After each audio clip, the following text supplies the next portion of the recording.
പരിശുദ്ധ പരമദിവ്യകാരുണ്യേശോയ്ക്ക് നേരവും ആരാധനയും സ്തുതിയും പുകഴ്ചയും ഉണ്ടായിരിക്കട്ടെ. ഈ പ്രഭാതത്തിലൂടെ ഞങ്ങളെ ഒരുമിച്ച് കൂട്ടിയ പരിശുദ്ധ പരമദിവ്യകാരുണ്യേശോയ്ക്ക് നേരവും ആരാധനയും സ്തുതിയും പുകഴ്ചയും ഉണ്ടായിരിക്കട്ടെ. ഓരോ ദിവസവും ഞങ്ങളെ സമർത്ഥമായി അനുഗ്രഹിച്ചുകൊണ്ടിരിക്കുന്ന പരിശുദ്ധ പരമദിവ്യകാരുണ്യേശോയ്ക്ക് നേരവും ആരാധനയും സ്തുതിയും പുകഴ്ചയും ഉണ്ടായിരിക്കട്ടെ. ഞങ്ങൾ ആവശ്യപ്പെടാതെ തന്നെ ഞങ്ങളുടെ ആവശ്യങ്ങൾ, നിയോഗങ്ങൾ കണ്ടറിഞ്ഞ് സാധിച്ചു തരുന്ന പരിശുദ്ധ പരമദിവ്യകാരുണ്യേശോയ്ക്ക് നേരവും ആരാധനയും സ്തുതിയും പുകഴ്ചയും ഉണ്ടായിരിക്കട്ടെ. ഞങ്ങളെ സ്നേഹിക്കുകയും സ്നേഹിക്കാൻ പഠിപ്പിക്കുകയും ചെയ്യുന്ന പരിശുദ്ധ പരമദിവ്യകാരുണ്യേശോയ്ക്ക് നേരവും ആരാധനയും സ്തുതിയും പുകഴ്ചയും ഉണ്ടായിരിക്കട്ടെ. വിശുദ്ധ പൗലോസ് അപ്പസ്തോലൻ കൊരിന്തോസുകാർക്ക് എഴുതിയ 1-ാം ലേഖനം 13-ാം അധ്യായം 4 മുതലുള്ള തിരുവചനങ്ങൾ. സ്നേഹം ദീർഘക്ഷമയും ദയയുമുള്ളതാണ്. സ്നേഹം അസൂയപ്പെടുന്നില്ല, ചെയ്യുന്നില്ല, അഹങ്കരിക്കുന്നില്ല. സ്നേഹം അനുചിതമായി പെരുമാറുന്നില്ല, സ്വാർത്ഥം അന്വേഷിക്കുന്നില്ല, കോപിക്കുന്നില്ല, വിദ്വേഷം പുലർത്തുന്നില്ല. അത് അനീതിയിൽ സന്തോഷിക്കുന്നില്ല, സത്യത്തിൽ ആഹ്ലാദം കൊള്ളുന്നു. സ്നേഹം സകലതും സഹിക്കുന്നു, സകലതും വിശ്വസിക്കുന്നു, സകലതും പ്രത്യാശിക്കുന്നു, സകലത്തെയും അതിജീവിക്കുന്നു. സ്നേഹം ഒരിക്കലും അവസാനിക്കുന്നില്ല. Praise the lord. Hallelujah, hallelujah. കരങ്ങളുയർത്തി വീശിക്കൊണ്ട് പറഞ്ഞേ ഹല്ലേലൂയ, ഹല്ലേലൂയ, ഹല്ലേലൂയ. ഇടത്തും വലത്തും ഇരിക്കുന്നവരെ നോക്കിക്കൊണ്ട് പറഞ്ഞേ ഹല്ലേലൂയ, ഹല്ലേലൂയ, ഹല്ലേലൂയ. പ്രിയപ്പെട്ടവരെ, ഏതാനും നാളുകളായിട്ട് നമ്മൾ പരിശുദ്ധാത്മാവിന്റെ ഫലങ്ങളെക്കുറിച്ച് പഠിച്ചുകൊണ്ടിരിക്കുകയാണ്. പരിശുദ്ധാത്മാവിന്റെ ഫലങ്ങൾ 12 ആണെന്ന് നമുക്കറിയാം. അല്ലെ മേരിച്ചു? 2025 കൂടിയിട്ടുണ്ടോ? കൂടിയിട്ടില്ല. സ്നേഹം കുറഞ്ഞിട്ടേ ഉള്ളൂ. സ്നേഹം എന്താണെന്നും സ്നേഹം എന്തല്ല എന്നും സ്നേഹത്തിന്റെ വിവിധ ഗുണഗണങ്ങളെക്കുറിച്ചാണ് പൗലോസ്ലിയ കൊരിന്തോസുകാർക്കുള്ള ലേഖനത്തില് 13-ാം അധ്യായത്തില് നമ്മളെ പഠിപ്പിക്കുന്നത്. ഇന്ന് നമ്മൾ പഠിക്കുവാൻ പോകുന്നത് സ്നേഹം ഒരിക്കലും അവസാനിക്കുന്നില്ല എന്നതിനെ കുറിച്ചാണ്. നമുക്ക് ഒരുമിച്ച് പറയാം, സ്നേഹം ഒരിക്കലും അവസാനിക്കുന്നില്ല. സ്നേഹം ഒരിക്കലും അവസാനിക്കുന്നില്ല. സ്നേഹം ഒരിക്കലും അവസാനിക്കുന്നില്ല. നമ്മുടെ സ്നേഹമൊക്കെ അവസാനിക്കാറില്ല. ഇല്ല. യഥാർത്ഥ സ്നേഹം ഒരിക്കലും അവസാനിക്കില്ല. നമ്മുടെ സ്നേഹം യഥാർത്ഥത്തിലുള്ള സ്നേഹമാണെങ്കിൽ അതൊരിക്കലും അവസാനിക്കില്ല. പിന്നെ സ്നേഹത്തെ പോലെ എന്തെങ്കിലും എന്നൊക്കെയാണ് പറയുന്നതെങ്കിൽ അതൊക്കെ അവസാനിച്ചു പോകും. സ്നേഹമല്ലാത്തതൊക്കെ. പ്രിയപ്പെട്ടവരെ, സ്നേഹം ഒരിക്കലും അവസാനിക്കുന്നില്ല എന്ന് പറയുമ്പോൾ അത് സൂചിപ്പിക്കുന്നത് സ്നേഹത്തിന്റെ സ്ഥായി ഭാവത്തെ കുറിച്ചാണ്, അതിന്റെ സ്ഥിരതയെ കുറിച്ചാണ്. നമ്മുടെ മൂടനുസരിച്ച് മാറുമല്ലോ, സ്നേഹമൊക്കെ മാറിക്കൊണ്ടിരിക്കും. എന്നാൽ സ്നേഹത്തിന് അതിൻ്റെതായിട്ടുള്ളൊരു സ്ഥായി ഭാവമുണ്ട്. അതൊരിക്കലും അവസാനിക്കുന്നില്ല എന്ന് പറയുമ്പോൾ സൂചിപ്പിക്കുന്നത് തന്നെയാണ്. ഈ ഭൂമിയിലും സ്വർഗത്തിലും അത് തുടർന്നുകൊണ്ടേയിരിക്കും. ഈ ഭൂമിയിലുണ്ട്, സ്വർഗത്തിൽ തുടർന്നുകൊണ്ടേയിരിക്കും. അതൊരിക്കലും അവസാനിക്കുന്നില്ല. സ്നേഹം ഒരിക്കലും അവസാനിക്കുന്നില്ല എന്നതിന്റെ മറ്റൊരു വശമാണ് സ്നേഹം ഒരിക്കലും പരാജയപ്പെടുകയില്ല എന്നുള്ളത്. പരാജയം ഒരു അന്ത്യത്തെ സൂചിപ്പിക്കുന്നതാണ്. അപ്പൊ സ്നേഹം ഒരിക്കലും അവസാനിക്കുന്നില്ല എന്ന് പറയുമ്പോൾ അതൊരിക്കലും പരാജയപ്പെടുകയില്ല എന്നൊരർത്ഥം കൂടിയുണ്ട്. മരണത്തിനോ രോഗത്തിനോ ദാരിദ്ര്യത്തിനോ നഗ്നതയ്ക്കോ ഈ ഭൂമിയിലുള്ളവയ്ക്കോ വരാനിരിക്കുന്ന ലോകത്തിലുള്ളവയ്ക്കോ സ്നേഹത്തെ പരാജയപ്പെടുത്തുവാനായിട്ട് സാധിക്കുകയില്ല. ഹല്ലേലൂയ. റോമാക്കാർക്കുള്ള ലേഖനം 8-ാം അധ്യായം 35-ാമത്തെ തിരുവചനത്തിൽ പൗലോസ്ലീഹ ചോദിക്കുന്നത് ഇങ്ങനെയാണ്: ക്രിസ്തുവിന്റെ സ്നേഹത്തിൽ നിന്ന് ആര് നമ്മെ വേർപെടുത്തും? ക്രിസ്തുവിന്റെ സ്നേഹത്തിൽ നിന്ന് ആര് നമ്മെ വേർപെടുത്തും? അല്ലെങ്കിൽ എന്ത് നമ്മെ വേർപെടുത്തും? സ്ലീഹ തുടർന്ന് ചോദിക്കുകയാണ്: ക്ലേശമോ, ദുരിതമോ, പീഡനമോ, പട്ടിണിയോ, നഗ്നതയോ, ആപത്തോ, വാളോ? അപ്പോൾ ഇവയ്ക്കൊന്നിനും നമ്മുടെ ജീവിതത്തിൽ ക്ലേശങ്ങൾ ഉണ്ടാകുമ്പോൾ സ്നേഹം അവസാനിക്കുമോ? അങ്ങനെ അവസാനിച്ചുള്ള സ്നേഹമല്ല. അതാണ് സ്നേഹ പഠിപ്പിക്കുന്നത്. അപ്പോൾ ക്രിസ്തുവിന്റെ സ്നേഹത്തിൽ നിന്നും നമ്മെ അകറ്റുന്ന ഒന്നും ഈ ലോകത്തിലില്ല, വരാനിരിക്കുന്ന ലോകത്തിലില്ല.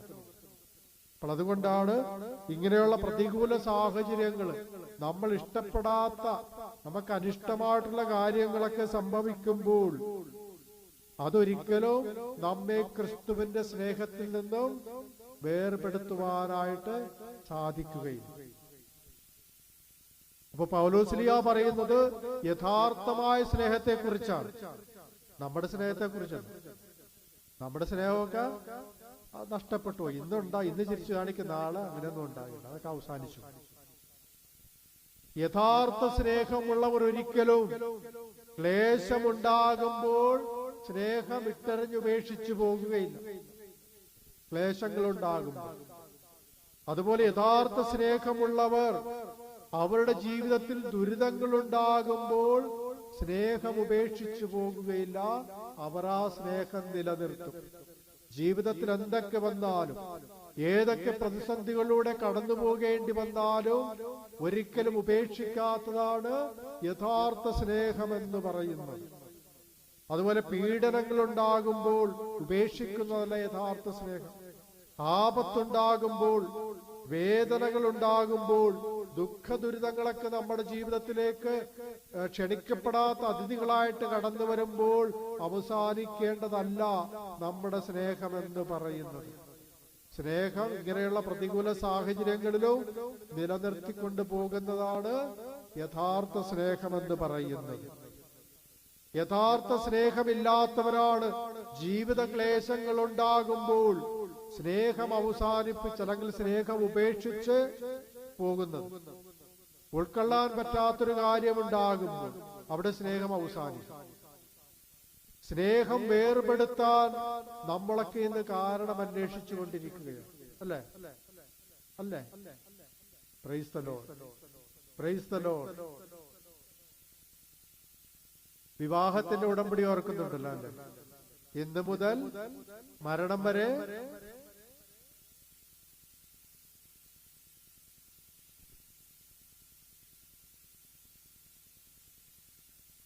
പിന്നെ ഡിവോഴ്സിന് കൂടെ എന്തുകൊണ്ടാണ്?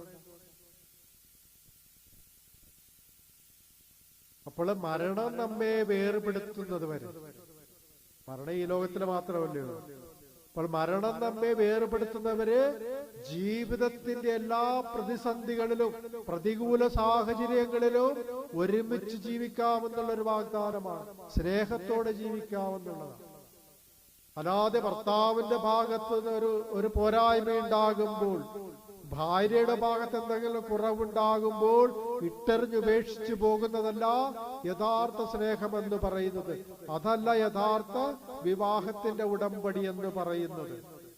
സ്നേഹത്തിന്റെ സ്ഥായീ ഭാവം അതൊരിക്കലും അവസാനിക്കുന്നില്ല എന്നുള്ളതാണ്.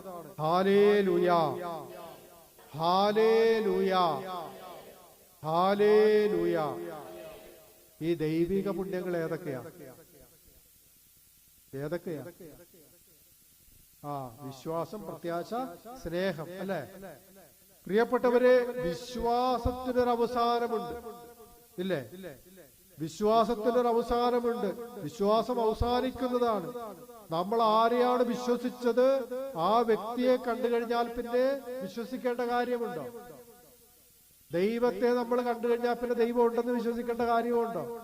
ഇല്ല, അതിന്റെ ആവശ്യമില്ല.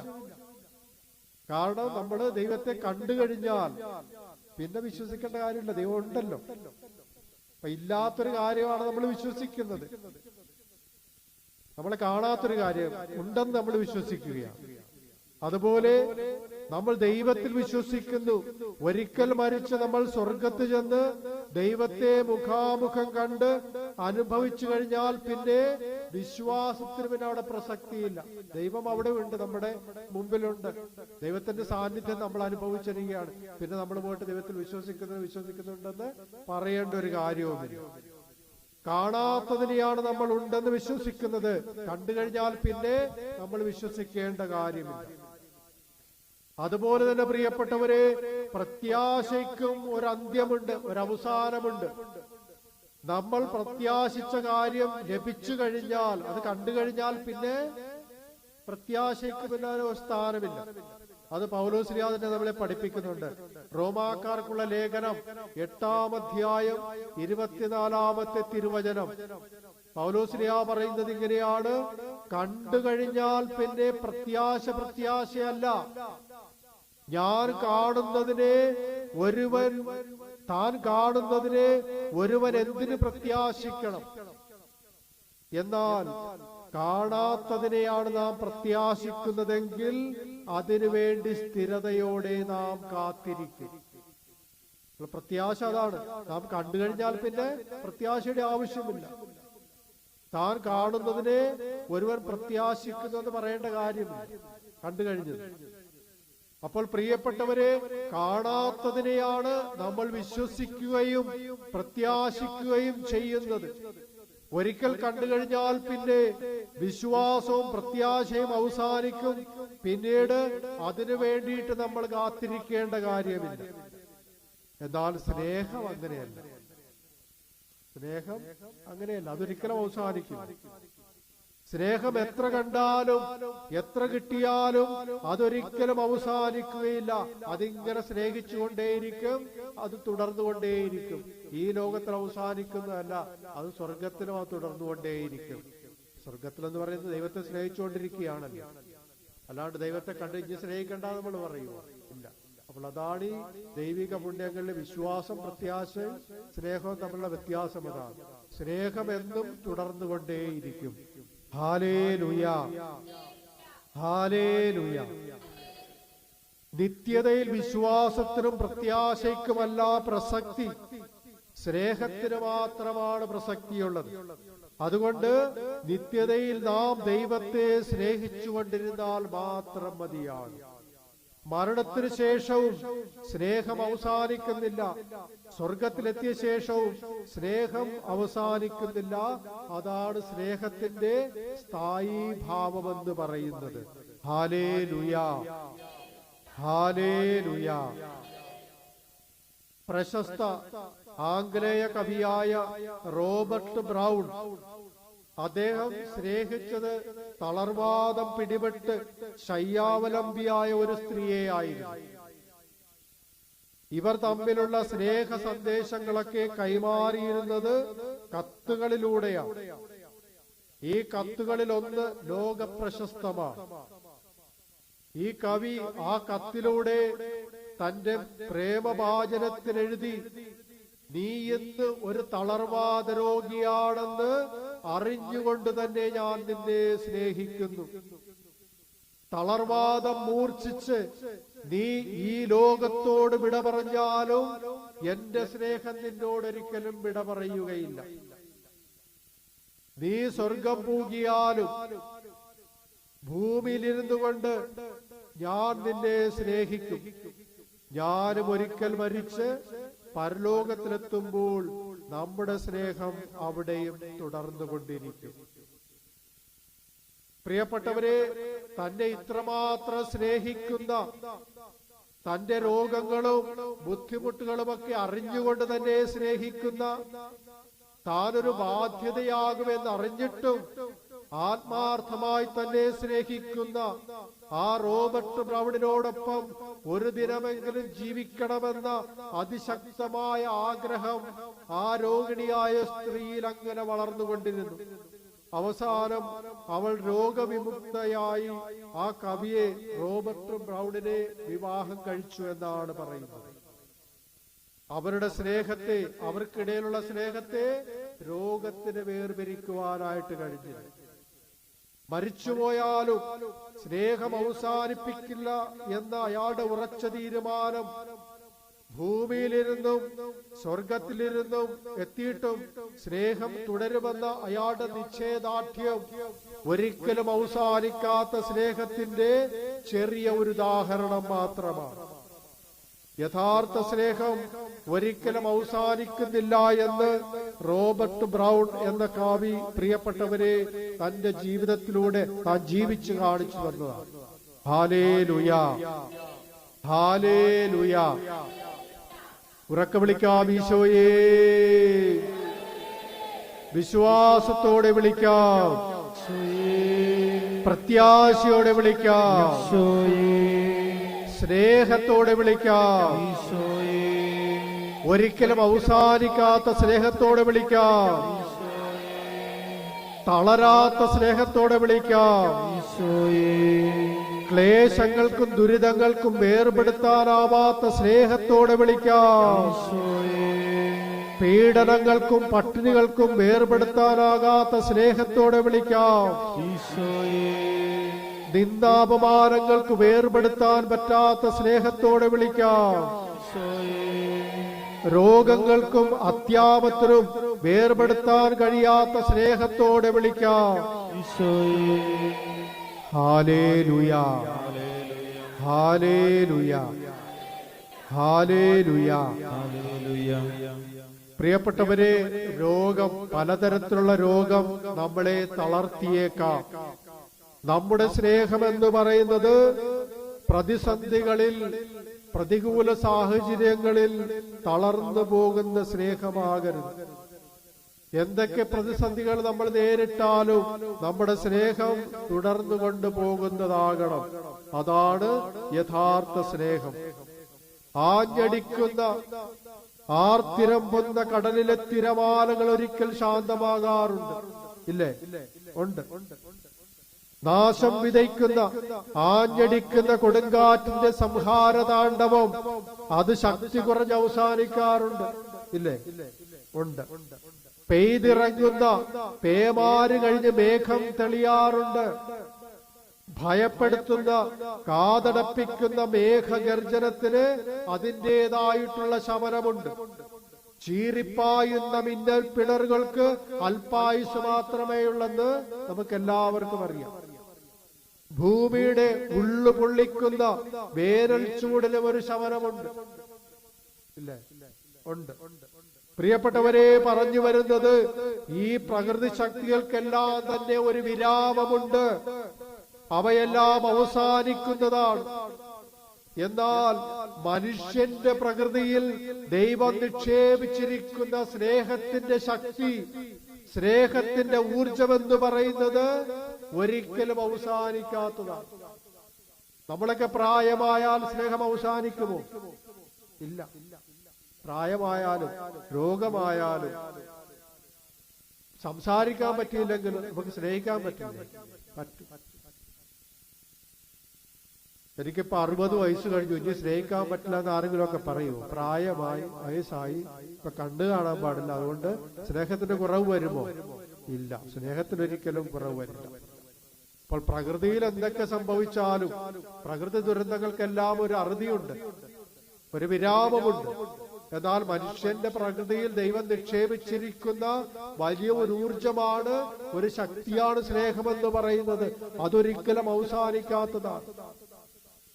ദൈവം സൃഷ്ടിച്ച പ്രപഞ്ചശക്തിയും അവയുടെ ശക്തിയും നശിച്ച് അവസാനിക്കുന്നതാണ്. എന്നാൽ ദൈവം മനുഷ്യപ്രകൃതി നിക്ഷേപിച്ചിരിക്കുന്ന സ്നേഹത്തിന്റെ ജീവശ്വാസം അതൊരിക്കലും നശിച്ചവസാനിക്കുന്നതല്ല. Hallelujah, hallelujah, hallelujah. പ്രിയപ്പെട്ടവരെ, ദൈവത്തിനൊരിക്കലും അവസാനമില്ല, അല്ലേ?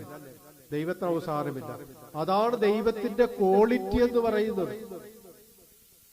അതാണ് ദൈവത്തിന്റെ സ്വഭാവം എന്ന് പറയുന്നത്.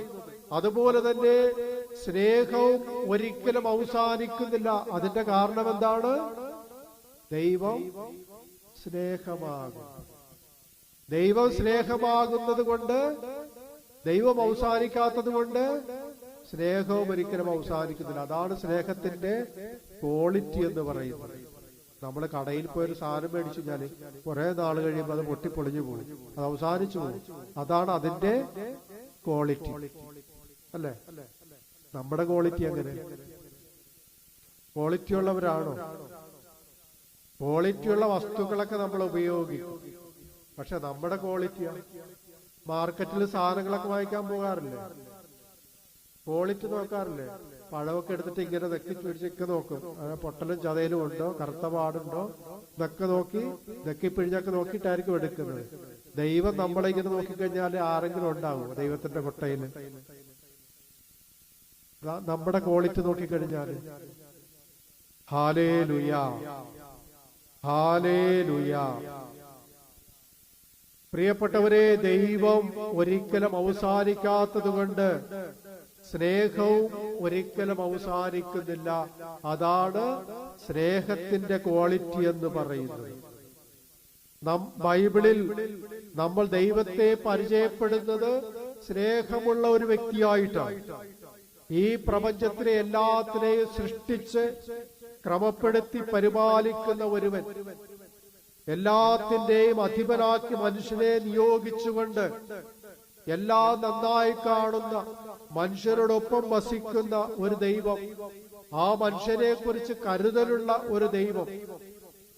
അപ്പോൾ ഈ ദൈവത്തിന്റെ ആ ക്വാളിറ്റി, ആ ഒരു സ്നേഹം, പിതാവായ ദൈവത്തിന്റെ ഈ സ്നേഹം തന്റെ പുത്രനായ രക്ഷകനിലൂടെ അത് കൈമാറുകയും പരിശുദ്ധാത്മാവിലൂടെ അത് ആദിമ സഭയ്ക്ക് ലഭിക്കുകയും അതിപ്പോൾ എവിടെ എത്തിയിരിക്കുക? നമ്മളിൽ എത്തിയിരിക്കുകയാണ്. കൈമാറി കൈമാറി ക്വാളിറ്റിയൊക്കെ കുറഞ്ഞു കുറഞ്ഞു പോകുന്നുണ്ട്, ഇല്ലേ? ഹല്ലേലൂയ. പ്രിയപ്പെട്ടവരെ, സ്നേഹത്തിന് അതിൻ്റെതായിട്ടുള്ള ഒരു പ്രോസസ് ഉണ്ട്. അതിങ്ങനെ തുടർന്നുകൊണ്ടിരിക്കുകയാണ്.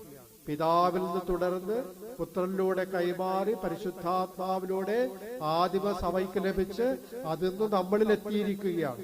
അത് തഴച്ചു വളർന്നുകൊണ്ടിരിക്കുകയാണ്. അതിന് കാരണം സ്നേഹം എവിടെ നിന്നാണ് വരുന്നത്? ദൈവത്തിൽ നിന്നാണ് വരുന്നത്. അതൊരിക്കലും അവസാനിക്കുന്നത്. അതിന്റെ സോഴ്സ്, ഉറവിടം ദൈവമാണ്. അപ്പോൾ ദൈവത്തിൽ നിന്ന് വരുന്നത് കൊണ്ട്, അത് ആരംഭിക്കുന്നത് ദൈവത്തിൽ നിന്നായതുകൊണ്ട് അതൊരിക്കലും അവസാനിക്കുന്നില്ല. ദൈവത്തിന് ആദിയുമില്ല അന്ത്യവുമില്ല. ഹല്ലേലൂയ. പ്രിയപ്പെട്ടവരെ, നമ്മൾ അറിഞ്ഞാലും ഇല്ലെങ്കിലും, നമ്മൾ സ്നേഹിച്ചാലും ഇല്ലെങ്കിലും, നമ്മൾ വിശ്വസിച്ചാലും ഇല്ലെങ്കിലും, ദൈവം തന്റെ സ്നേഹം നമ്മുടെ ഉള്ളിൽ നിക്ഷേപിച്ചിട്ടുണ്ട്. അതൊരിക്കലും അവസാനിക്കുകയില്ല. ദൈവം നമ്മുടെ ഉള്ളിൽ സ്നേഹം നിക്ഷേപിച്ചിട്ടുണ്ട്. യോഹന്നാന്റെ 1-ാം ലേഖനം 4-ാം അധ്യായം 16-ാമത്തെ തിരുവചനം, ദൈവം സ്നേഹമാണ്, സ്നേഹത്തിൽ വസിക്കുന്നവൻ ദൈവത്തിലും ദൈവം അവനിലും വസിക്കുന്നു. അപ്പൊ നമ്മുടെ ഉള്ളിൽ ദൈവമുണ്ടെങ്കിൽ എന്തുണ്ട്? സ്നേഹമുണ്ട്. നമുക്ക് ഒരുമിച്ച് പറയാം, ദൈവം സ്നേഹമാണ്, സ്നേഹത്തിൽ വസിക്കുന്നവൻ ദൈവത്തിലും ദൈവം അവനിലും വസിക്കുന്നു. ദൈവം സ്നേഹമാണ്, സ്നേഹത്തിൽ വസിക്കുന്നവൻ ദൈവത്തിലും ദൈവം അവനിലും വസിക്കുന്നു. പ്രിയപ്പെട്ടവരെ, ദൈവത്തിന് അവസാനമില്ലാത്തത് കൊണ്ട്, ദൈവം നമ്മിൽ വസിക്കുന്നത് കൊണ്ട്, ദൈവം നൽകുന്ന സ്നേഹവും ദൈവം നമ്മിൽ നിക്ഷേപിക്കുന്ന സ്നേഹവും ഒരിക്കലും അവസാനിക്കുകയില്ല. അതുകൊണ്ട് ഒരിക്കലും അവസാനിക്കാത്ത സ്നേഹത്തിന്റെ ഉറവയിൽ തഴച്ചു വളരുന്നവർ, ദൈവത്തെ ഹൃദയത്തിൽ പേറുന്നവരും ദൈവത്തിന്റെ ഹൃദയത്തിൽ സ്ഥാനം പിടിക്കുന്നവരുമായ യഥാർത്ഥമായിട്ടുള്ളവര് യഥാർത്ഥമായ ക്രിസ്തു ശിഷ്യരായിരിക്കും. ദൈവത്തിന്റെ ഹൃദയത്തിൽ സ്ഥാനം പിടിച്ചവർ. അതുകൊണ്ടാണ് ഓർഫ്യൂസിലെ പ്രവാചകനായ ഖലീൽ ജിബ്രാൻ ഇങ്ങനെ പറഞ്ഞത്, സ്നേഹിക്കുമ്പോൾ ദൈവം നിങ്ങളുടെ ഹൃദയത്തിലുണ്ടെന്ന് പറയുന്നതിനേക്കാൾ നിങ്ങൾ ദൈവത്തിന്റെ ഹൃദയത്തിലുണ്ടെന്ന് പറയുക. മനസ്സിലായോ? ദൈവം നമ്മുടെ ഹൃദയത്തിൽ എപ്പോഴുമുണ്ട്. നമ്മൾ പറയേണ്ട കാര്യമില്ല. നമ്മൾ അറിഞ്ഞാലുമില്ലെങ്കിലും വിശ്വസിച്ചാലുമില്ലെങ്കിലും നമ്മുടെ ഹൃദയത്തിൽ ദൈവമുണ്ട്.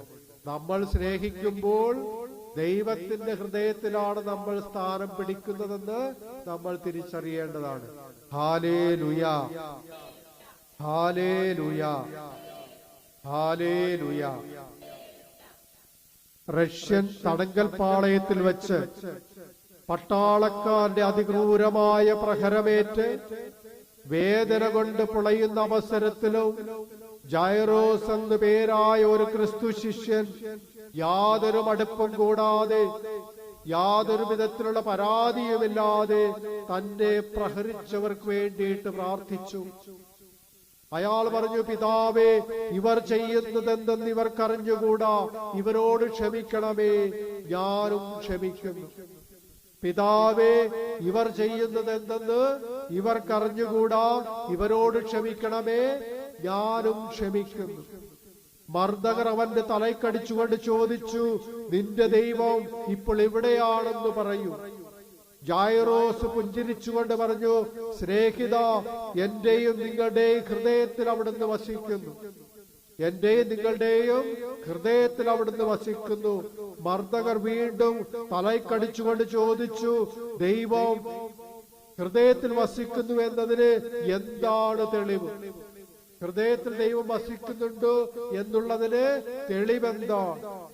ജൈറോസ് പറഞ്ഞു, സ്നേഹിത, നിങ്ങൾ എന്റെ തലയ്ക്കടിക്കുന്ന സമയത്തും നിങ്ങളെ സ്നേഹിക്കാൻ എനിക്ക് ലഭിക്കുന്ന ശക്തി തന്നെയാണ് അതിനുള്ള ഏറ്റവും വലിയ തെളിവ്. മർദ്ദകൻ ഇത് കേട്ട മാത്രയിൽ മാനസാന്തരപ്പെട്ടു എന്ന് ചരിത്രം രേഖപ്പെടുത്തുന്നു. പ്രിയപ്പെട്ടവരെ, ഉള്ളിൽ ഒരിക്കലും അവസാനിക്കാത്ത സ്നേഹം കൊണ്ട് നടക്കുന്ന ജൈറോസ് സ്നേഹശൂന്യമായ ആ ജയിലറയിൽ സ്നേഹ സംസ്കാരം നിറച്ചപ്പോൾ മർദ്ദകനായി മാറി, ക്രിസ്തുവിന്റെ ശിഷ്യനായി മാറി.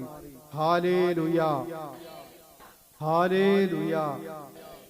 നിങ്ങളെ പീഡിപ്പിക്കുന്നവരോട് നിങ്ങൾ എങ്ങനെയായിരിക്കും പെരുമാറുക? നിങ്ങൾ ഉള്ളില് ദൈവമുണ്ട്, സ്നേഹമുണ്ടെന്നൊക്കെ ഇങ്ങനെ പറയുന്നുണ്ടല്ലോ, അവസാനിക്കാത്ത സ്നേഹമുണ്ടെന്നൊക്കെ പറയുന്നല്ലോ.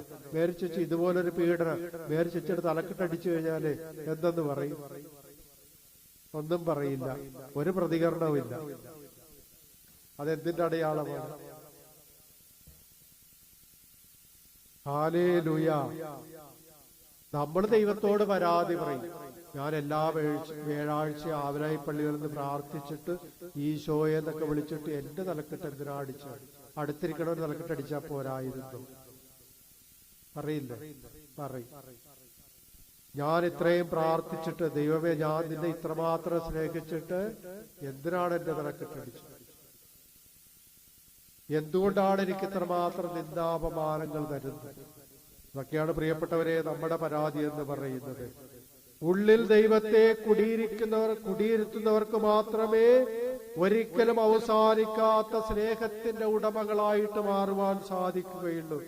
അവർക്ക് മാത്രമേ പീഡനങ്ങൾക്കിടയിലും പരാതി കൂടാതെ സ്നേഹിക്കുവാനായിട്ട് സാധിക്കുകയുള്ളൂ. സ്നേഹത്തിന്റെ വാക്താക്കളായിട്ട് മാറുവാൻ സാധിക്കുകയുള്ളൂ. ഒരുമിച്ച് വിളിക്കാം, ഈശോയേ. ഹൃദയം തുറന്ന് വിളിക്കാം. പരിശുദ്ധാത്മാവിന്റെ ഫലമായ സ്നേഹത്താൽ നിറഞ്ഞു വിളിക്കാം. ഉള്ളിൽ ദൈവം വസിക്കുന്നു എന്ന ബോധ്യത്തോടെ വിളിക്കാം. സ്നേഹത്തിന് പ്രതിബന്ധമായ എല്ലാ ദുർഗുണങ്ങളും വിട്ടുപേക്ഷിച്ചുകൊണ്ട് വിളിക്കാം. അഹങ്കാരം ഉപേക്ഷിച്ച് വിളിക്കട്ടെ, അസൂയ ഉപേക്ഷിച്ച് വിളിക്കട്ടെ, പ്രതികാര മനോഭാവം ഉപേക്ഷിച്ചുകൊണ്ട് വിളിക്കട്ടെ, ഉള്ളിലുള്ള വെറുപ്പ് ഉപേക്ഷിച്ചുകൊണ്ട് വിളിക്കട്ടെ, നമ്മുടെ സ്വാർത്ഥത വിട്ടുപേക്ഷിച്ച് വിളിക്കട്ടെ, കോപം വിട്ടുപേക്ഷിച്ചുകൊണ്ട് വിളിക്കട്ടെ. Hallelujah, hallelujah, hallelujah. പ്രിയപ്പെട്ടവരെ, ജീവിതം 26 ഓഗസ്റ്റ് 15 പശ്ചിമ ജർമ്മനിയിൽ വെച്ച് ലോകത്തോടിങ്ങനെ വിളിച്ചു പറഞ്ഞു, നമുക്കൊരായുധമുണ്ട്. എന്താ പറഞ്ഞത്? നമുക്കൊരായുധമുണ്ട്. എന്താണ് ആ ആയുധം? മറ്റുള്ളവരെ മുറിപ്പെടുത്തുന്ന ആയുധമല്ല, മറ്റുള്ളവരുടെ മുറിവുടക്കുന്ന ആയുധമാണത്. ആ ആയുധം എന്ന് പറയുന്നത് തോക്കുകളോ ബോംബുകളോ ഒന്നുമല്ല. ആ ആയുധമാണ് സ്നേഹമെന്ന് പറയുന്നത്. Hallelujah, hallelujah. നമ്മുടെ ആയുധം സ്നേഹമാണ്. അതൊരിക്കലും ഉറങ്ങിക്കിടക്കുന്ന സ്നേഹമല്ല, അല്ലേ? ഉറങ്ങിക്കിടക്കുന്ന സ്നേഹമല്ല. നമ്മൾ ഉറങ്ങിയാലും നമ്മുടെ സ്നേഹം ഉണർന്നിരിക്കണം, അല്ലേ? ഉണർന്നിരിക്കണ്ടേ? ഉറങ്ങിക്കോ, സ്നേഹം ഉണർന്നിരിക്കട്ടെ. ഹല്ലേലൂയ.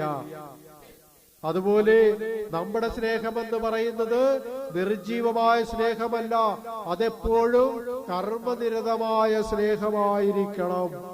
അത് കുഷ്ഠരോഗികളോടുള്ള, വൃദ്ധരോടുള്ള സ്നേഹമാണ്. അത് മരിക്കുന്നവരോടുള്ള സ്നേഹമാണ്. അത് ആരാലും സ്നേഹിക്കപ്പെടാത്തവരോടുള്ള സ്നേഹമാണ്. അത് ആരുമില്ലാത്തവരോടുള്ള സ്നേഹമാണ്.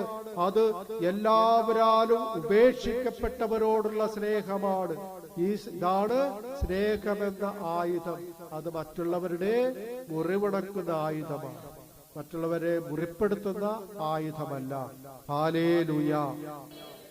പ്രിയപ്പെട്ടവരെ, ഈ സ്നേഹമെന്ന ആയുധമില്ലാത്തവൻ ഒരു പരാജയപ്പെട്ട പോരാളിയാണ്. സ്നേഹമെന്ന ആയുധമില്ലാത്തവൻ പരാജയപ്പെട്ട പോരാളിയാണ്. അവനൊരിക്കലും പൊരുതി ജയിച്ചു കയറുവാനായിട്ട് സാധിക്കുകയില്ല. അവനൊരിക്കലും ക്രിസ്തുവിന്റെ പോരാളിയായി മാറുകയില്ല. അവനൊരിക്കലും ക്രിസ്തുവിന്റെ സ്നേഹമുള്ള ശിഷ്യനായി മാറുകയില്ല. Hallelujah, hallelujah. പ്രിയപ്പെട്ടവരെ, സ്നേഹത്തോടെ ചോദിച്ചോട്ടെ, ഒന്നും വിചാരിക്കരുത്. നമ്മുടെ കയ്യിലുള്ള ആയുധം എന്താണ്? സ്നേഹം ആണോ? ആണെങ്കിൽ നിങ്ങൾക്ക് കൊള്ളാം.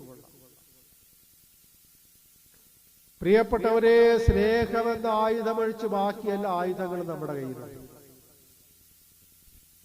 ഒരിടവകയില് വീട് വഞ്ചരിക്കാനും ഭവന സന്ദർശനത്തിനുമായിട്ട് പോയപ്പോൾ ആ ചേട്ടൻ പറയണം, അച്ഛാ, എന്റെ കിടക്കയുടെ അടിയിൽ ഞാൻ എല്ലാ ദിവസവും ഈ വടിവാൾ വെച്ചോണ്ടാ കിടക്കുന്നത്. അദ്ദേഹം എടുത്ത് കാണിച്ചു. കാലം മോശമാണ്, ജീവിക്കട്ടെ. അപ്പോൾ അദ്ദേഹം സുരക്ഷിതത്വം കണ്ടെത്തുന്നത് കട്ടിലിന്റെ അടിയിൽ, ബെഡിന്റെ താഴെ വടിവാളിലാണ് അദ്ദേഹം സുരക്ഷിതത്വം കാണുന്നത്. അപ്പോൾ യാതൊരു സുരക്ഷിതത്വമില്ല. അതുകൊണ്ട് ആരും വീട്ടിൽ കയറാതിരിക്കാണ്, വന്നാൽ പ്രയോഗിക്കാൻ വേണ്ടി വെച്ചിരിക്കുന്ന ആയുധം. അതുപോലെ ഗോളിയറിലായിരുന്നപ്പോൾ ഒരു വീട്ടിലടുത്തുള്ള, ഞങ്ങളുടെ ആശ്രമത്തിന് തൊട്ടടുത്തുള്ള ഒരു സഹോദരനാണ്, ഹൈന്ദവ സഹോദരനാണ്. അദ്ദേഹത്തിന്റെ കൈവച്ച 2 തോക്കാണുള്ളത്. ഒന്ന് ലൈസൻസ് ഉള്ളതും ഒന്ന് ലൈസൻസ് ഇല്ലാത്തതും. അവിടെയൊക്കെ അങ്ങനെയൊക്കെയാണ്. തോക്കില്ലാത്ത വീടുകളില്ല, എല്ലായിടത്തും ഉണ്ട്. നമ്മളിവിടെ പോലീസ് കാടയിൽ തോക്കുണ്ട്, അവിടെ എല്ലാ വീടുകളിലും അത് നടക്കുന്ന തോക്കുണ്ട്. അപ്പൊ ഇവിടെ ഈ സഹോദരന്റെ കയ്യിൽ 2 തോക്കാണ്. അപ്പൊ പലിശക്ക് പണം കൊടുക്കുന്നതാണ് അദ്ദേഹത്തിന്റെ ജോലി. അദ്ദേഹം ഒരു ഗവൺമെന്റ് ഉദ്യോഗസ്ഥനാണ്, വലിയ ഭക്തനാണ്, വീട്ടുവളപ്പിൽ തന്നെ അമ്പലമൊക്കെ ഉണ്ട്, ഭക്തനാണ്, പൂജ കാര്യങ്ങളൊക്കെ നടത്തും. പക്ഷെ രാത്രിയാകുമ്പോഴാണ് അദ്ദേഹത്തിന്റെ പണമിടപാടുകളും ബിസിനസ്സും ഒക്കെ. വലിയ വീടാണ്, കരിങ്കല്ലുകൊണ്ട് കെട്ടിയിരിക്കുന്ന വലിയ വീടാണ്. ഉദ്യത്തള്ളിൽ നിന്ന് താഴെ ഇടാൻ പറ്റില്ല, തുറന്നു കയറാനൊന്നും പറ്റില്ല. അതുപോലത്തെ സ്ട്രോങ് ആയിട്ടുള്ളൊരു വീടാണ്. 2 തോക്കാണ് അദ്ദേഹത്തിന്റെ സുരക്ഷിതത്വം. പ്രിയപ്പെട്ടവരെ, ഈ ആയുധങ്ങളൊക്കെ, ഈ തോക്കും ഈ വടിവാളും ഈ ബോംബുമൊക്കെ നമ്മുടെ ഉള്ളിലുള്ള ആയുധങ്ങളല്ല. അത് നമുക്ക് പുറത്തുള്ള ആയുധങ്ങളാണ്. അത് എപ്പോ വേണമെങ്കിലും അപഹരിക്കപ്പെടാം, എപ്പോ വേണമെങ്കിലും ആർക്ക് വേണമെങ്കിലും അതെടുത്തു മാറ്റാനായിട്ട് സാധിക്കും. എന്നാൽ പ്രിയപ്പെട്ടവരെ, ഈ ആയുധങ്ങളൊക്കെ ആർക്കും എടുത്തു മാറ്റാവുന്നതും എപ്പോഴും അത് അപഹരിക്കപ്പെടാവുന്നതുമാണ്, ഉപേക്ഷിക്കപ്പെടാവുന്നതുമാണ്. എന്നാൽ നമ്മുടെ ഉള്ളിലുള്ള ആയുധങ്ങളൊക്കെ, എന്തൊക്കെ ആയുധങ്ങളാണ് നമ്മുടെ ഉള്ളിലുള്ളത്? സ്നേഹമെന്ന ആയുധം ഒഴിച്ച് ബാക്കി എല്ലാ ആയുധങ്ങളും നമ്മുടെ ഉള്ളിലുണ്ട്. നമ്മളൊക്കെ ആയുധ ശേഖരങ്ങളാ, കലവറയാണ് ആയുധങ്ങളുടെ. നമ്മുടെ അഹങ്കാരം, നമ്മുടെ അസൂയ, നമ്മുടെ വിദ്വേഷം, പക, വെറുപ്പ്, പ്രതികാരം, കോപം, പരദൂഷണം തുടങ്ങിയ സ്നേഹത്തിന് വിരുദ്ധമായ ഈ ദുർഗുണങ്ങളെല്ലാം പ്രിയപ്പെട്ടവരെ ആർക്കും അപഹരിക്കുവാൻ സാധിക്കാത്ത, ആർക്കും ഒരിക്കലും എടുത്തു മാറ്റാൻ സാധിക്കാത്ത വിധത്തിൽ നമ്മുടെ ഉള്ളിന്റെ ഉള്ളിൽ പുറം ലോകം അറിഞ്ഞും അറിയാതെയും നമ്മളൊക്കെ ഒളിപ്പിച്ചു വച്ചിരിക്കുന്ന ആയുധങ്ങളാണ്. ചുരുക്കി പറഞ്ഞാൽ, ഒരു മഹായുദ്ധം മറ്റൊരാളുടെ സഹായം കൂടാതെ ജയിച്ച് കരകയറാൻ വേണ്ടുന്ന ഒരായുധപ്പുര, ഒരായുധ കലവറ നമ്മുടെ ഉള്ളിന്റെ ഉള്ളിലുണ്ട്. ഇല്ലേ? ഉണ്ട്. ഇല്ലാത്തവര് പേരിച്ചു ചോദിച്ചാൽ. Hallelujah, hallelujah. നമ്മുടെ കുടുംബ കലഹങ്ങളൊക്കെ അതിന്റെ ചെറിയ ചെറിയ പതിപ്പുകളാണ്, ചെറിയ ചെറിയ ആഭ്യന്തര യുദ്ധങ്ങളാണ് അതൊക്കെ. അതിന്റെ ഈ ആയുധങ്ങളൊക്കെ അല്ല നമ്മൾ അതിനു വേണ്ടിയിട്ട് ഉപയോഗിക്കുന്നത്. അതാ കടം മേടിക്കേണ്ട കാര്യമില്ല. പ്രിയപ്പെട്ടവരെ, സ്നേഹവിരുദ്ധമായ ഈ ദുർഗുണങ്ങളുള്ളവർക്കൊരിക്കലും കറയില്ലാത്ത സ്നേഹത്തിന്റെ ഉടമകളാകുവാനായിട്ട് സാധിക്കുകയില്ല. അതുകൊണ്ടാണ് സ്നേഹമെന്ന ആയുധമില്ലാത്തവൻ പരാജയപ്പെട്ട ഒരു പടയാളിയാണ്, ഒരു പോരാളിയാണെന്ന് പറയുന്നത്. ഹല്ലേലൂയ. പ്രിയപ്പെട്ടവരെ, മദർ തെരേസ ലോകത്തോട് വിളിച്ചു പറഞ്ഞ സ്നേഹം എല്ലാ ദുർഗുണങ്ങളെയും അതിജീവിക്കുന്ന സ്നേഹമായിരുന്നു. അത് ദൈവീക പുണ്യമായ സ്നേഹമായിരുന്നു. പകരം വയ്ക്കാൻ മറ്റൊന്നില്ലാത്ത സ്നേഹമായിരുന്നു. പരിശുദ്ധാത്മാവിന്റെ ഫലമായ സ്നേഹമായിരുന്നു. പ്രിയപ്പെട്ടവരെ, മദർ തെരേസ വിഭാവനം ചെയ്ത സ്നേഹമെന്ന ആയുധം നമ്മുടെ ഉള്ളിന്റെ ഉള്ളിലുണ്ടായിരുന്നെങ്കിൽ നമ്മുടെ കുടുംബത്തിൽ, നമ്മുടെ സമൂഹത്തിൽ പുറന്തള്ളപ്പെട്ടവരുണ്ടാകുമായിരുന്നു. മദർ തെരേസ വിഭാവനം ചെയ്ത ഈ സ്നേഹം എന്ന ആയുധം നമ്മുടെ കുടുംബത്തിലുണ്ടായിരുന്നുവെങ്കിൽ വെറുത്തുപേക്ഷിക്കപ്പെട്ട വ്യക്തികൾ നമ്മുടെ കുടുംബത്തിലുണ്ടാകുമായിരുന്നു. അനാഥ ജന്മങ്ങൾ ഉണ്ടാകുമായിരുന്നു. ആരും അനാഥരായി തെരുവിൽ മരിക്കുമായിരുന്നില്ല. മറിച്ച് നമ്മുടെ ഭവനം സ്നേഹത്തിന്റെ പർദീസയായി മാറുമായിരുന്നു. ഒരിക്കലും അവസാനിക്കാത്ത സ്നേഹത്തിന്റെ ഈറ്റില്ലങ്ങളായി നമ്മുടെ കുടുംബങ്ങളൊക്കെ മാറുമായിരുന്നു. Hallelujah, hallelujah. നമുക്കൊരുമിച്ച് പ്രാർത്ഥിക്കാം. പരിശുദ്ധാത്മാവേ, ഞങ്ങളിൽ വന്നു നിറയണമേ. സ്നേഹത്തിന് തടസ്സമായ എല്ലാ ദുർഗുണങ്ങളും ഞങ്ങളിൽ നിന്ന് തുടച്ചു മാറ്റണമേ. തണുത്തുറഞ്ഞ ഞങ്ങളുടെ സ്നേഹത്തെ ചൂടാക്കണമേ. ഞങ്ങളുടെ സ്നേഹായുധങ്ങൾക്ക് മൂർച്ച കൂട്ടണമേ. നിത്യം നിലനിൽക്കുന്ന സ്നേഹം ഞങ്ങളിൽ നിക്ഷേപിക്കണമേ. ഞങ്ങളുടെ ഭവനത്തെ സ്നേഹത്തിന്റെ പർദീസയാക്കണമേ. മറ്റുള്ളവരോട് കരുണയുള്ളവരാക്കി ഞങ്ങളെ മാറ്റണമേ. Hallelujah, hallelujah, hallelujah. പ്രിയപ്പെട്ടവരെ, സ്നേഹം ഒരിക്കലും അവസാനിക്കുന്നില്ല എന്ന് പറയുന്നത് അത് വെറുമൊരു ഭംഗിവാക്കല്ല, അത് വെറുമൊരു ഉട്ടോപ്യൻ ആശയമല്ല.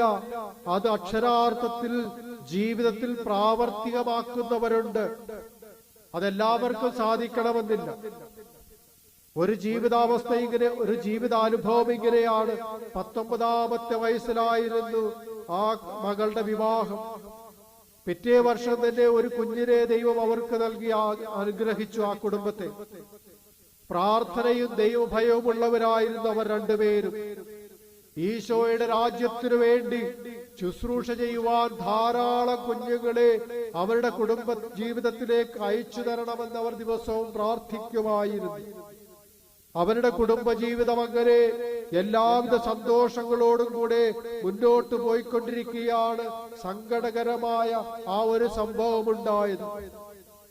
ഒരു ദിവസം ടെറസിന്റെ മുകളിലെ ചപ്പും ചവറും അടിച്ചു വൃത്തിയാക്കുവാനായിട്ട് മുകളിൽ കയറിയ അവളുടെ ഭർത്താവ് കാല് വഴുതി നടുവ് തല്ലി താഴേക്ക് വീഴുകയായിരുന്നു. പല ഹോസ്പിറ്റലുകളിൽ മാറി മാറി ചികിത്സിച്ചിട്ടും അവർക്ക് അയാളെ പഴയ രീതിയിലേക്ക് കൊണ്ടുവരുവാനായിട്ട് സാധിച്ചില്ല. പ്രിയപ്പെട്ടവരെ, കഴിഞ്ഞ 12 വർഷമായിട്ട് അയാൾ അരക്കെട്ടിന് താഴേക്ക് ഒരു ചലനവുമില്ലാതെ കിടക്കുകയാണ്. മലമൂത്ര വിസർജനത്തിനായി ബാഗിട്ടിരിക്കുകയാണ്. സ്വയമെന്ന് അനങ്ങാൻ പോലും സാധിക്കാത്ത നിസ്സഹായമായ അവസ്ഥ. അദ്ദേഹത്തിന്റെ ഈ നിസ്സഹായ അവസ്ഥയിൽ അയാൾക്ക് പലപ്പോഴും അസ്വസ്ഥതകൾ ഉണ്ടാകാറുണ്ട്. തന്നെ ശുശ്രൂഷിച്ചുകൊണ്ട് എന്തും കൂടെ നിൽക്കുന്ന ആ സ്നേഹമുള്ള ഭാര്യയോട് അയാൾ ദേഷ്യപ്പെടാറുണ്ട്. അയാൾ തന്റെ അസ്വസ്ഥതകളൊക്കെ പ്രകടിപ്പിക്കാറുണ്ട്. എന്നിട്ടും ഈ കാലമത്രയും ഒരു നിമിഷം പോലും തന്റെ ഭർത്താവിനെ തള്ളിപ്പറയുവാനോ അയാളെ കുറിച്ചൊരു പരാതി പറയാനോ യാതൊരു വിധത്തിലുള്ള പരിഭവമില്ലാതെ അവൻ ശുശ്രൂഷിക്കുന്നതിന് ഒറ്റ ഒരു കാരണമേയുള്ളൂ. ആ കാരണത്തിന്റെ പേരാണ് സ്നേഹമെന്ന് പറയുന്നത്. അതേ പ്രിയപ്പെട്ടവരെ, സ്നേഹം ഒരിക്കലും അവസാനിക്കുന്നില്ല. പൗലോസ് അതാണ് പറഞ്ഞത്. രോഗത്തിനും പട്ടിണിക്കുമൊന്നും നമ്മുടെ സ്നേഹത്തെ അവസാനിപ്പിക്കുവാനായിട്ട്, വേർപെടുത്തുവാനായിട്ട് സാധിക്കുകയില്ല. രോഗം വന്നാലും, അത്യാപത്ത് സംഭവിച്ചാലും, നിസ്സഹായ അവസ്ഥ ഉണ്ടായാലും അതൊന്നും ഈ ദമ്പതികളുടെ സ്നേഹത്തിന് പ്രതിബന്ധമായിരുന്നില്ല. അതൊന്നും അവളുടെ സ്നേഹത്തിന് മങ്ങലേൽപ്പിച്ചില്ല. യഥാർത്ഥ സ്നേഹം എല്ലാ പ്രതിസന്ധികളെയും അതിജീവിക്കുന്നതാണ് എന്നതിന്റെ ജീവിക്കുന്ന ഉദാഹരണങ്ങളാണ് ഇവരൊക്കെ. അവരുടെ സ്നേഹം ഒരിക്കലും അവസാനിക്കാത്ത സ്നേഹമാണ്. പ്രിയപ്പെട്ടവരെ, അങ്ങനെയും ചില ആളുകളൊക്കെ നമ്മുടെ സമൂഹത്തിലുണ്ടെന്ന് ഓർക്കുന്നത് നല്ലതാണ്. നമുക്ക് സാധിച്ചില്ലെങ്കിലും അതൊക്കെ സാധിപ്പിക്കുന്നവരുണ്ട്, വിജയിപ്പിക്കുന്നവരുണ്ട്, ഉൾക്കൊള്ളുന്നവരുണ്ട്. നമ്മൾ അസാധ്യമെന്ന് വിചാരിക്കുന്നത് പലരും അത് പ്രാവർത്തികമാക്കുന്നത് കാണുമ്പോൾ അവരൊക്കെ നമ്മുടെ മുമ്പിൽ ചോദ്യചിഹ്നങ്ങളാണ്. Hallelujah, hallelujah, hallelujah. പ്രിയപ്പെട്ടവരെ, സ്നേഹിക്കുക എന്ന് പറഞ്ഞാൽ സഹിക്കുക എന്നുകൂടി അർത്ഥമുണ്ട്. യഥാർത്ഥ സ്നേഹമുള്ളവരെ സഹിക്കുകയുള്ളൂ. സഹിക്കേണ്ടി വരുമ്പോൾ ഓടിപ്പോകുന്നവർ യഥാർത്ഥ സ്നേഹിതരല്ലെന്ന് നമ്മൾ പഴയ പല ക്ലാസ്സുകളിലും പഠിച്ചു കഴിഞ്ഞതാണ്. കുറെ വർഷങ്ങൾക്ക് മുമ്പ് ഡൽഹിയെ ഞെട്ടിച്ച ഒരു സംഭവം നടന്നു. 2 യാത്രാ ബസ്സുകൾ സിഖ് തീവ്രവാദികൾ തടഞ്ഞു നിർത്തി.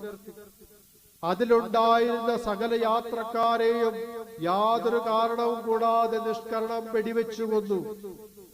ആ ദുരന്തത്തിൽ നിന്നും ഒരു യാത്രക്കാരൻ മാത്രമാണ് അത്ഭുതകരമായി രക്ഷപ്പെട്ടത്. അദ്ദേഹം തന്റെ രക്ഷപ്പെടലിന്റെ കഥ വിവരിച്ചപ്പോൾ കേട്ടവരുടെ എല്ലാം കണ്ണു നിറഞ്ഞു. അദ്ദേഹം പറഞ്ഞത് ഇങ്ങനെയാണ്: സിഖ് തീവ്രവാദികൾ ബസ്സിനകത്ത് കയറി വന്ന് വെടിവെക്കാൻ ആരംഭിച്ചപ്പോൾ എന്നെ ആരോ ബലമായി പിടിച്ച് ബസ്സിന്റെ തറയിലേക്ക് തള്ളിയിട്ടു. അനങ്ങാൻ പോലും പറ്റാത്ത വിധം എന്നെ പിടിച്ചുകൊണ്ട് ആരോ എന്റെ പുറത്ത് കിടക്കുന്നുണ്ടായിരുന്നു. കുറെ സമയം കഴിഞ്ഞപ്പോൾ വെടിയൊച്ചകളില്ലാതെയായി. വളരെ ബുദ്ധിമുട്ടി എന്റെ പുറത്ത് കിടന്ന മനുഷ്യ ശരീരത്തെ ഞാൻ തള്ളി മാറ്റി. മനോനില വീണ്ടെടുത്ത് ശ്വാസമെടുത്ത് ഞാൻ പതുക്കെ കണ്ണു തുറന്ന് മുഖമുയർത്തി നോക്കിയപ്പോൾ ഞാൻ നിശ്ചലനായി പോയി. ഞാൻ മരവിച്ചുപോയി. അതാ രക്തത്തിൽ കുളിച്ചു കിടക്കുന്ന എന്റെ പ്രിയപ്പെട്ട ഭാര്യ. എന്നെ രക്ഷിക്കാൻ വേണ്ടി അവളായിരുന്നു എന്നെ തള്ളി താഴെയിട്ട് എന്റെ പുറത്ത് കയറിക്കിടന്നു. എന്റെ നേർക്ക് വന്ന വെടിയുണ്ടകളെല്ലാം അവൾ സ്വന്തം ശരീരത്തിൽ ഏറ്റുവാങ്ങി. ഒടുവിൽ അദ്ദേഹം ഇങ്ങനെ കൂട്ടിച്ചേർത്തു, സഹിക്കുന്ന സ്നേഹത്തിന്റെ മാതൃകയായി, സ്വയം നഷ്ടപ്പെടുത്തലിന്റെ മാതൃകയായി അവൾ എന്നും എന്റെ മനസ്സിൽ ജീവിക്കുന്നു. സഹിക്കുന്ന സ്നേഹത്തിന്റെ മാതൃകയായി, സ്വയം നഷ്ടപ്പെടുത്തലിന്റെ മാതൃകയായി അവൾ എന്നും എന്റെ മനസ്സിൽ ജീവിക്കുന്നു. പ്രിയപ്പെട്ടവരെ, സ്വന്തം ജീവൻ നഷ്ടപ്പെടുത്തി തന്റെ ഭർത്താവിനെ രക്ഷിക്കുന്ന സ്നേഹം യഥാർത്ഥ സ്നേഹമാണ്. അത് ഒരിക്കലും അവസാനിക്കാത്ത സ്നേഹമാണ്. മരണത്തിനപ്പുറത്തും ജീവിക്കുന്ന സ്നേഹമാണത്. പ്രിയപ്പെട്ടവരെ, ഇങ്ങനെയുള്ള ഒരു പ്രതിസന്ധി ഘട്ടത്തിൽ നിങ്ങളാണെങ്കിൽ എന്ത് ചെയ്യും? നിങ്ങൾ സ്വയം രക്ഷിക്കുമോ അതോ മറ്റുള്ളവരുടെ മുമ്പിൽ കയറി നിൽക്കുമല്ലേ? അല്ല പേര് വെടിവെക്കുമ്പോ നമ്മുടെ ഉപയോഗിക്കുന്ന ആളുടെ മുമ്പിൽ നമ്മൾ പറഞ്ഞു, പിന്നിൽ നമ്മൾ പറഞ്ഞു, നമ്മൾ സ്വയം രക്ഷിക്കും. ആ മരണത്തിലും നമ്മൾ നമ്മളെ തന്നെ രക്ഷിക്കും. സ്നേഹിതന് വേണ്ടി ജീവൻ ബലികഴിക്കുന്നതിനേക്കാൾ വലിയ സ്നേഹമില്ലെന്ന് ഗുരുവചനമുണ്ട്. പ്രിയപ്പെട്ടവരെ, നമ്മൾ ഓർക്കുക. ക്രിസ്തു സ്നേഹത്തിന്റെ മുഖമുദ്രയായിരുന്നു സഹനവും നഷ്ടപ്പെടുത്തലും. സ്നേഹം ഒരിക്കലും അവസാനിക്കുന്നില്ല. Hallelujah, hallelujah, hallelujah. നമുക്ക് കണ്ണുകളടയ്ക്കാം. പ്രിയപ്പെട്ടവരെ, സ്നേഹം മനുഷ്യന്റെ ഉള്ളിലാണുള്ളത്. അത് പുറത്തു നിന്ന് ഇറക്കുമതി ചെയ്യേണ്ടതല്ല, ചന്തയിൽ നിന്ന് വാങ്ങാൻ പറ്റുന്നതല്ല. അത് ജീവിതത്തിന്റെ സുഗന്ധമായി, ജീവശ്വാസമായി എല്ലാവരുടെയും ഉള്ളിൽ ദൈവം നിക്ഷേപിക്കുന്നതാണ്. അതൊരിക്കലും അവസാനിക്കുന്നില്ല. അത് തിരിച്ചറിയാത്തതും പ്രാവർത്തികമാക്കാത്തതുമാണ് നമ്മുടെ പരാജയം. നമുക്കൊരുമിച്ച് പ്രാർത്ഥിക്കാം. അവസാനിക്കാത്ത സ്നേഹമുള്ള ഈശോയെ, എന്റെ സ്നേഹത്താൽ ജ്വലിപ്പിക്കണമേ. കറകളഞ്ഞ സ്നേഹം എന്നിൽ നിക്ഷേപിക്കണമേ. പരസ്നേഹത്തിൽ എന്നെ വളർത്തണമേ. അവസാനിക്കാത്ത സ്നേഹമുള്ള ഈശോയെ, എന്റെ സ്നേഹത്താൽ ജ്വലിപ്പിക്കണമേ.